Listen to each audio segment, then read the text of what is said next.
Pibu sa blind decision. Yangwan nagsorry sa Donggalo at issue ng pag-delete ng labang Saki vs Yangwan pinagpiestaan na. So tara.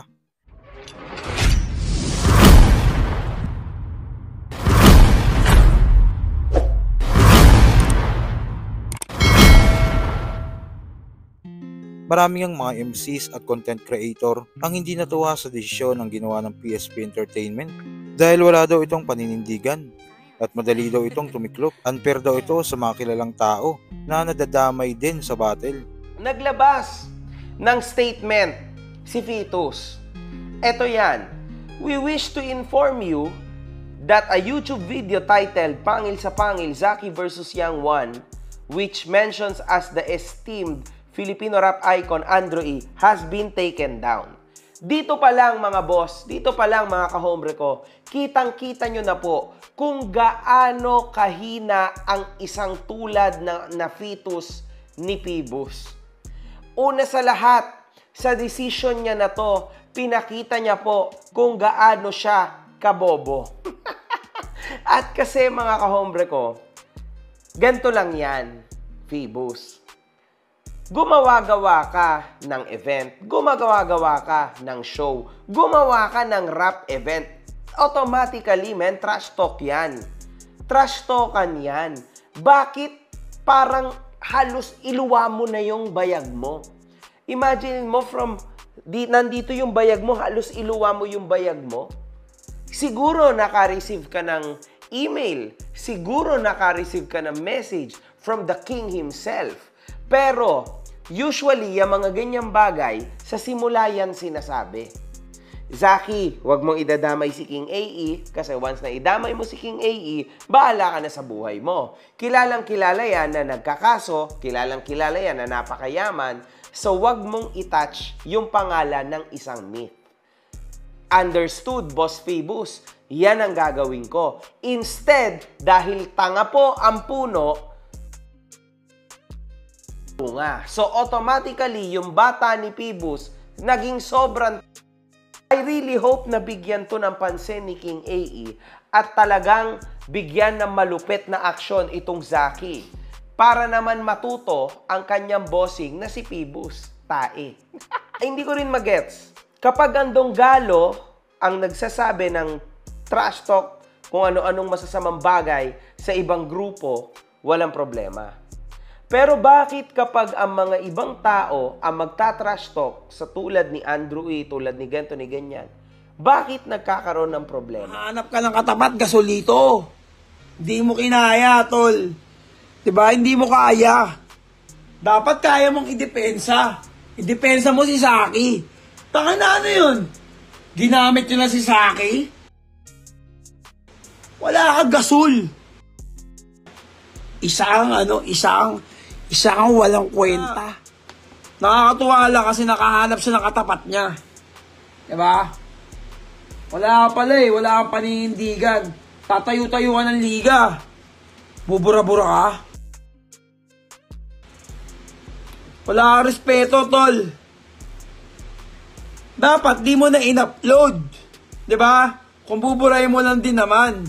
Diba? Useless yung chat GPT nyo. Wala, mali yun, Kuya Mark, di ba? Bakit nagtayo ka ng liga, hindi mo kaya i-depensa? Kung buburay mo dapat, di mo na in-upload. Di ba? Ginagawa nyo kawawa si Saki, di ba? Kung yan yung decision nila, okay lang. Pero since pinablicly post nila, sasabihin ko, yung decision nyo, sablay. Sablay na sablay. So, pero sana next time, ang gawin ng PSP dito, kung bawal pala na mag-mention ng kahit sinong pangalan or kung may magrereklamo in the future, gawin na lang nilang parang rapper-centric yung mga battle rap nila. Kasi totoo lang, pansin ko din sa crowd mas naka-hype sila pag nagdadamayan sila ng grupo. Pag nagde-name drop na si Zaki, or pag nag-name drop na si Yangwan, pag iniinis kayo nga, puro lakad eh. Tapos pag naglakad kami, hindi kayo sasali. Parang alam mo yun, dun sila na-hype ng totoo eh. So, kung ganun pala na merong ganyang issue na pwedeng may magreklamo, sana sabihan nyo yung mga battle MC na sasampa sa inyo na wag magdamay. Okay? Bars lang. Pwede naman yun eh. May nagagawa naman talaga yun eh. Or kung mag-aasaran silang dalawa lang. Wala nang damayan ng iba. Going back sa PSP, sa tingin ko, dapat ang PSP dito is maglagay sila ng definite rules. Kung dun sa damayan portion, dapat magsumulat sila na pasulatin nila yung mga battle rappers nila na pag eto nadamay ganito, pumayag naman siya. Alam mo yun, dapat may ganon eh. Kaysa ganito na parang siguro kasi nga rights naman ng isang tao na magreklamo kung hindi niya gusto or ng isang kumpanya kung hindi nila gusto yung produkto nila na itanggalin yun sa merkado. Rights naman nila yun eh. Wala tayong magagawa doon. Pero I do believe na disservice ito sa mga battle rap fans. Kasi lalong-lalo na kay Zaki. Kasi si Zaki is pretty young dude and possible pa lang si Zaki. Sa kabilang balita naman, dahil nga sa pandadamay umano ni Saki kay Android at Donggalo, ay nagsorry dito si Young One. Aniya, pasensya na daw sa mga kapatid niya sa Donggalo at nadamay pa sila sa naging battle nila ni Saki. At kung ano man ang mga nangyayari, respeto na lang natin yung mga desisyon. Matuto tayong tumanggap ng pagkakamali nyo. At sa ulit-ulitin,